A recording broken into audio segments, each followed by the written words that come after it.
सभी का स्वागत है हमारे चैनल पर। महाराष्ट्र में सरकार जो तानाशाही कर रही है, अब उसके खिलाफ बीजेपी सड़कों पर उतरी है। बीजेपी के कार्यकर्ताओं ने विरोध प्रदर्शन किया है।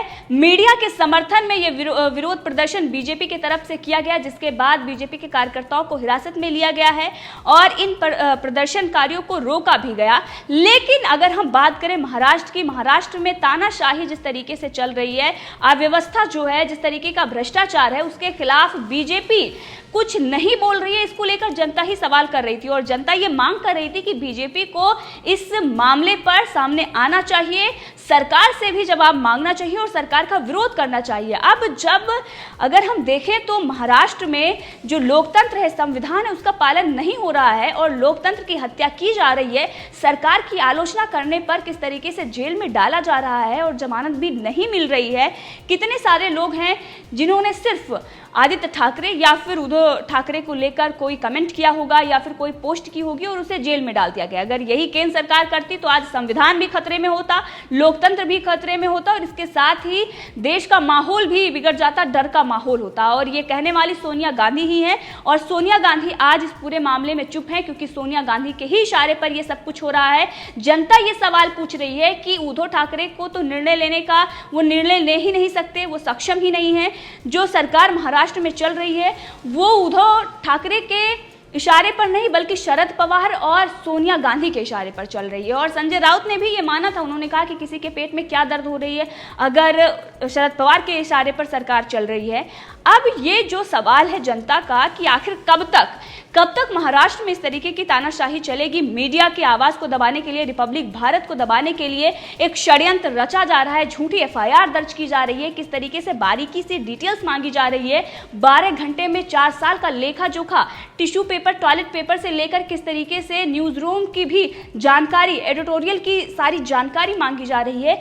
तो ये सिर्फ और सिर्फ रिपब्लिक भारत को फंसाने के लिए, उसे परेशान करने के लिए और लोकतंत्र का जो चौथा स्तंभ है उसको मिटाने के लिए इस तरीके के षड्यंत्र महाराष्ट्र सरकार रच रही है, जो संविधान और लोकतंत्र की दुहाई देते हैं। लेकिन तब जब केंद्र सरकार कोई फैसला लेती है और जनता के हित में होता है, जनता उस बात का समर्थन कर रही होती है, लेकिन वहां पर संविधान और लोकतंत्र खतरे में आ जाता है, क्योंकि कांग्रेस के लिए वो एक बड़ा खतरा रहता है। क्योंकि कांग्रेस जो अभी तक राजनीति करती आई है, जब जनता के सामने जो मांगे जनता की हैं वो पूरी होती हैं तो ये दिखाई देता है कि जनता इस बात से खुश है और कांग्रेस की नैया डूबने वाली है। तब सोनिया गांधी ये आती हैं और कहती हैं कि अभिव्यक्ति की आज़ादी नहीं है, प्रेस की स्वतंत्रता नहीं है। लेकिन महाराष्ट्र में आज वो किस तरीके से सरकार चला रही है ये पूरी दुनिया देख रही है। तो आज जब बीजेपी सड़कों पर उतरी है, उसकी मांगों को मांगना चाहिए। और बीजेपी ने समित ठक्कर की जो गिरफ्तारी हुई है उसका भी विरोध किया और उन्होंने कहा है कि क्या कोई आतंकवादी है, क्योंकि उसे जब कोर्ट ले जाया गया तो फेस पर कपड़ा डालकर, आप समझ सकते हैं कि कोई सरकार की आलोचना कर रहा है तो इस तरीके से उसके साथ बदसलूकी हो रही है। इससे पहले सुप्रीम कोर्ट ने भी ममता बनर्जी को फटकार लगाई थी, लेकिन उसके बाद भी इस तरीके से उद्धव ठाकरे अगर कोई कदम उठा रहे हैं तो जाहिर सी बात है कि इसको लेकर परमवीर सिंह और उद्धव ठाकरे को झटका लगा था। लेकिन उसके बाद भी अगर इस तरीके से हरकतें की जा रही हैं तो ये सोनिया गांधी और शरद पवार के ही इशारे पर है। ये बहुत सारी जनता ट्वीट करके कह रही है। इससे पहले आपने देखा कि पाकिस्तान को भी रिपब्लिक भारत से बहुत ज़्यादा परेशानी है, दिक्कत है और वो थर-थर काँप रहा है, क्योंकि रिपब्लिक भारत सारे इनके जो मंसूबे हैं उसको नाकाम कर रहा है। एक बड़ा नेक्सस जो बॉलीवुड में ड्रग्स का चल रहा था और इसको दिखाया था रिपब्लिक भारत ने। रिपब्लिक भारत ने वो सच्चाई दिखाई है बॉलीवुड की, जिसके बाद सारे जो एक्टर एक्ट्रेस हैं वो पहुंच जाते हैं दिल्ली हाई कोर्ट। और पाकिस्तान से और बॉलीवुड का जो कनेक्शन सामने आता है आईएसआई का, इसी के साथ महाराष्ट्र सरकार अगर इस तरीके से बदसलूकी करती है तो कांग्रेस का जो समर्थन रहा है, पाकिस्तान को हमेशा वो समर्थन करते आए हैं। और अगर देखें तो इस वक्त पाकिस्तान में कांग्रेस के लिए आवाज़ें भी उठती हैं। बहुत सारी ऐसे जो वहाँ के एजेंट हैं उनके कनेक्शन भी कई बार सामने आए हैं कि किस तरीके से यहाँ के कुछ लोगों से हैं, कुछ पत्रकारों से हैं और 350 करोड़ का जो फंड हुआ था रिपब्लिक भारत को बंद कराने के लिए, वो भी पाकिस्तान के ही कनेक्शन सामने आए थे, और जिसमें मुंबई एक पुलिस अधिकारी और इसके साथ ही एक मीडिया के बड़े हस्ती का नाम आया था। अब अगर हम इन सब चीज़ों को जोड़ें और उसके बाद महाराष्ट्र सरकार जो बर्बरता मीडिया पर कर रही है, और इसी के साथ कांग्रेस का इसमें जो बड़ा हाथ सामने आता है, क्योंकि कांग्रेस की वहाँ पर सरकार है और कांग्रेस के जो लिंक है पाकिस्तान से वो समय समय पर दिखाई दे रहे हैं। मणिशंकर अय्यर पाकिस्तान जाते हैं और बहुत सारी चीज़ें सामने आती हैं। पाकिस्तान का इस तरीके से रिपब्लिक भारत के खिलाफ बयान देना, और पाकिस्तान इस बात को लेकर डरा हुआ है कि जिस तरीके से फवाद चौधरी बयान देते हैं और उसके बाद रिपब्लिक भारत उसको दिखाता है कि सच्चाई क्या है, बाकी जो चैनल हैं वो उस पर लीपा पोती करते हैं, उनको बिठाकर भारत का अपमान करवाते हैं। तो सबसे बड़ा जो डर है पाकिस्तान का वो यही है कि एक राष्ट्रवादी चैनल है उसको किस तरीके से बंद कराया जाए। उनका तो ये कहना है कि रॉ का चैनल है। अब जब रिपब्लिक भारत की लोकप्रियता इतनी बढ़ रही है कि वो सच दिखा रहे हैं, तो वो लोग जो पाकिस्तान प्रेमी हैं, जिनको पाकिस्तान समर्थन करता है और वो पाकिस्तान को समर्थन कर रहे हैं, वो मीडिया पर, वो रिपब्लिक मीडिया पर इस तरीके से बर्बरता कर रहे हैं, चैनल को बंद कराने की साजिश रच रहे हैं। और परमबीर सिंह को लेकर कई बार ऐसी खबरें आई हैं, उनका जो इतिहास रहा है अगर हम उस पर नजर डालें तो कई मामले सामने आए हैं जिसमें साफ दिखाई दिया है कि उनके कनेक्शन किन लोगों से हैं और वो किस तरीके से राष्ट्र विरोधी एक ऐसे ऑफिसर हैं जो वर्दी के लायक नहीं है, खाकी वर्दी का वो अपमान कर रहे हैं।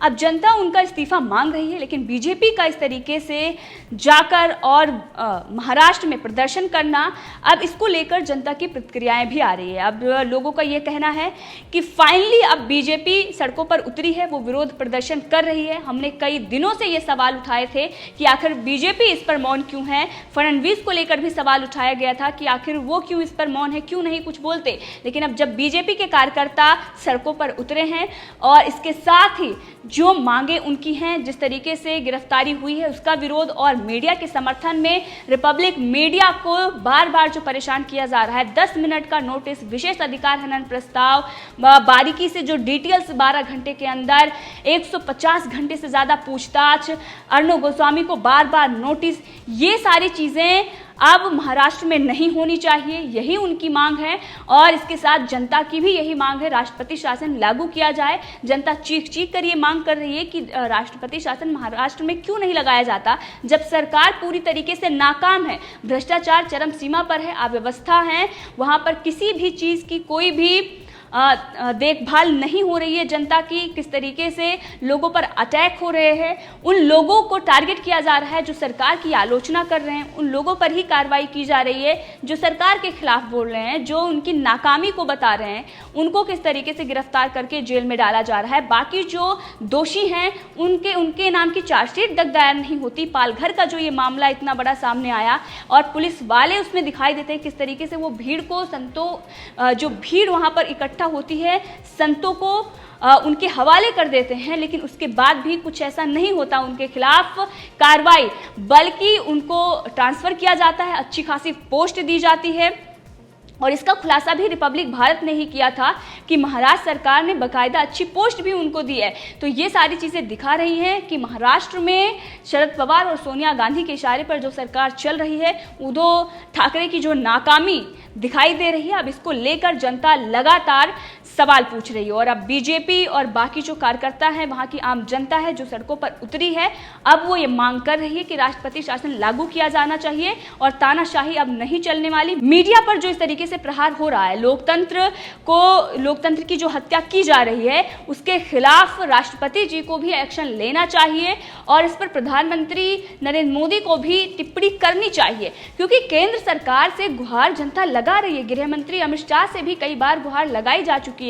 बीजेपी के ही लीडर ने कई बार खत भी अमित शाह को लिखा है और उन्होंने ये मांग की है कि परमबीर सिंह को पद से हटाया जाए और महाराष्ट्र में राष्ट्रपति शासन लागू किया जाए। और महाराष्ट्र की जो जनता है त्राहि कर रही है, किस तरीके से लोगों को डराया धमकाया जाता है, कंगना रनावत का ऑफिस तोड़ा जाता है, उसके बाद उनके पड़ोसियों को धमकी दी जाती है, सेना के अधिकारी पर अटैक होते हैं। महाराष्ट्र सरकार में जो 3 पार्टियों की जो सरकार, खिचड़ी सरकार चल रही है, शरद पवार और सोनिया गांधी के इशारे पर चल रही है, और उद्धव ठाकरे किस तरीके से उनके इशारे पर मनमोहन बन चुके हैं, ये जनता लगातार ट्वीट करके कर रही है। उनका ये कहना है कि दूसरे मनमोहन अब उद्धव ठाकरे बने हुए हैं और महाराष्ट्र में इमरजेंसी से भी बुरे हालात हो चुके हैं और अब यहाँ पर संविधान और लोकतंत्र नहीं बचा है।